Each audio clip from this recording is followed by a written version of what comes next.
राजा महाराजाओं की रोचक कहानी बहुत समय पहले की बात है। भारत के एक समृद्ध राज्य में महाराजा विक्रमादित्य का शासन था। वे अपने न्याय, पराक्रम और दयालुता के लिए प्रसिद्ध थे। उनका राज्य सोने की चिड़िया कहलाता था, क्योंकि वहां खुशहाली थी, व्यापार फल फूल रहा था और प्रजा सुखी थी। युद्ध और चुनौतियां। राजा विक्रमादित्य के राज्य पर कई दुश्मनों की नजर थी। पड़ोसी राज्य के क्रूर राजा रणधीर सिंह ने उनके राज्य पर आक्रमण करने की योजना बनाई। वह चालाक था और षड्यंत्रों में माहिर था। जब विक्रमादित्य को यह खबर मिली तो उन्होंने अपने मंत्रियों से सलाह मशविरा किया। उनके सेनापति वीर प्रताप ने सुझाव दिया कि पहले शत्रु की ताकत का अनुमान लगाया जाए।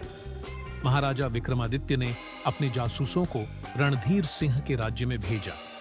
पता चला कि रणधीर सिंह की सेना विशाल है, लेकिन उनकी कमजोर कड़ी थी। उनकी सेना बिना भोजन और उचित प्रबंधन के नहीं टिक सकती थी। इस जानकारी के आधार पर महाराजा ने रणनीति बनाई। उन्होंने अपने गुप्तचरों को भेजकर शत्रु की रसद आपूर्ति को बाधित कर दिया।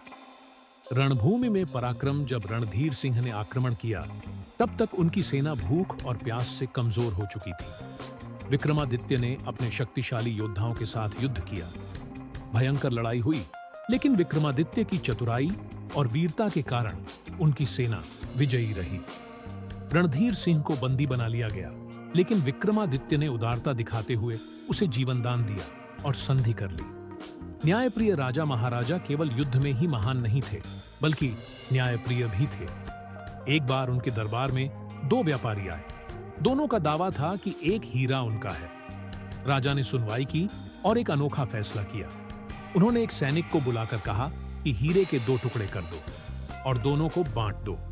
एक व्यापारी तुरंत चिल्लाया, नहीं महाराज, यह हीरा मेरा नहीं, इसे मत काटिए। राजा समझ गए कि यही सच्चा मालिक है और उन्होंने हीरा उसे लौटा दिया।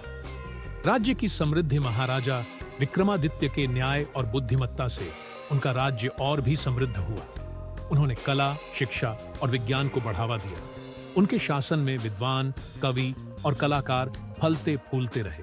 उनके महल में महान विद्वानों की सभा होती थी, जिसमें महान कवि कालिदास भी शामिल थे। इस प्रकार राजा विक्रमादित्य का यश चारों दिशाओं में फैल गया। वे अपने पराक्रम, न्याय और दयालुता के लिए इतिहास में अमर हो गए।